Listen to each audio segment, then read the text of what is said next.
Assalamualaikum warahmatullahi wabarakatuh. Selamat pagi anak-anak. Semoga sehat selalu dan tetap semangat dalam menjalani aktivitas hari ini. Nah, anak-anak bertemu lagi dengan Bu Hanis dalam pembelajaran fikih. Nah, anak-anak langsung saja ya, kita lanjutkan materi tentang kurban. Nah, sekarang Bu Guru akan menjelaskan yang pertama, yaitu syarat sohibul kurban. Sohibul kurban itu adalah orang yang melakukan kurban. Nah, syaratnya apa saja? Syaratnya adalah, pertama, orang yang melaksanakan kurban hendaknya orang Islam, merdeka, akil balik, dan dapat menyediakan hewan kurbannya tanpa berhutang. Nah, kemudian Bu Guru jelaskan pembagian daging kurban. Daging kurban dapat dibagi menjadi 3 bagian. Yang pertama, sepertiga daging kurban untuk perkurban dan keluarganya. Yang kedua, sepertiga lagi untuk fakir miskin dan hendaknya langsung diserahkan pada hari itu juga.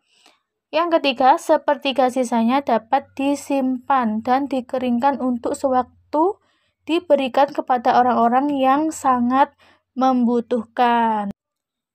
Ini ada juga sebagian para ulama berpendapat membagi daging kurban menjadi 3 bagian, yaitu sepertiga untuk diri sendiri, sepertiga untuk hadiah orang-orang yang mampu, dan sepertiga lagi sedekah untuk fakir miskin.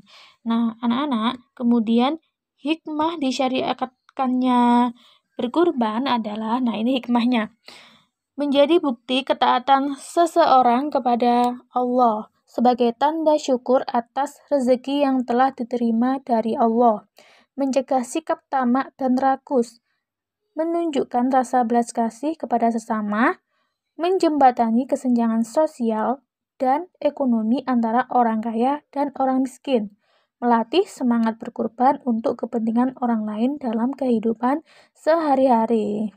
Nah, kemudian larangan dalam berkurban. Nah, apa saja sih larangannya? Yang pertama, bagian apapun dari hewan kurban tidak boleh dijual ya oleh orang yang berkurban atau panitia penyelenggara. Kemudian, orang yang berkurban karena suatu nadar itu tidak boleh memakan daging kurban. Selanjutnya, kurban yang kita berikan harus sesuatu yang baik. Hal ini karena kurban dengan sesuatu yang tidak baik tidak akan diterima oleh Allah. Sesuatu yang baik menurut Islam itu meliputi, pertama, cara memperolehnya baik dan sesuai dengan tuntutan agama Islam.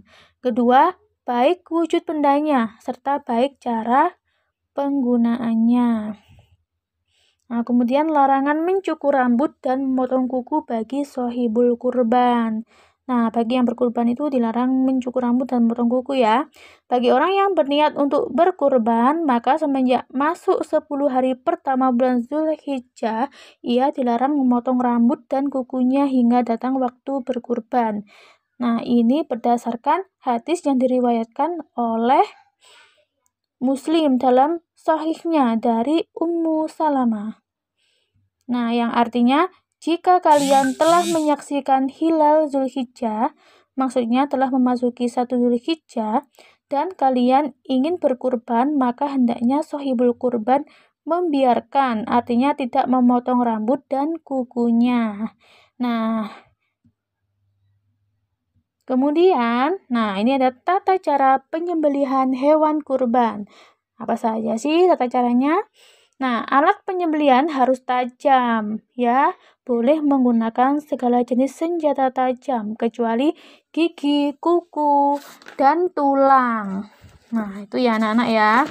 Nah, kenapa sih kok harus tajam? Nah, hal itu dimaksudkan supaya hewan kurban yang disembeli itu tidak tersiksa dan cepat mati. Kemudian, ketika menyembeli hewan, kita hendaknya menghadap kiblat. Terus, hewan disembelih pada lehernya. Hewan disembelih setelah membaca basmalah dan takbir. Berdoa semoga Allah berkenan menerima amal kurban tersebut. Hewan disembelih dengan 1 kali potongan atau penyembelihan. penyembelihan hanya dipersembahkan untuk Allah, tidak boleh dipersembahkan untuk yang lain ya. Terus penyembelihan disunahkan dilakukan di tempat sholat atau lapangan. Menyembunyikan pisau dari pandangan binatang yang akan disembelih. Binatang kurban dibawa menuju tempat penyembelihan dengan cara yang baik.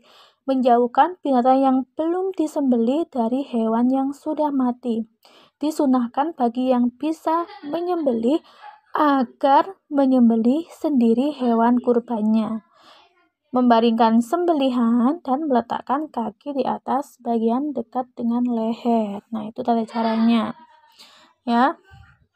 Nah, setelah Bu Guru menjelaskan materi tadi, nah ini ada pertanyaan untuk anak-anak jawab supaya anak-anak bisa lebih memahami dan mudah ingatnya ya.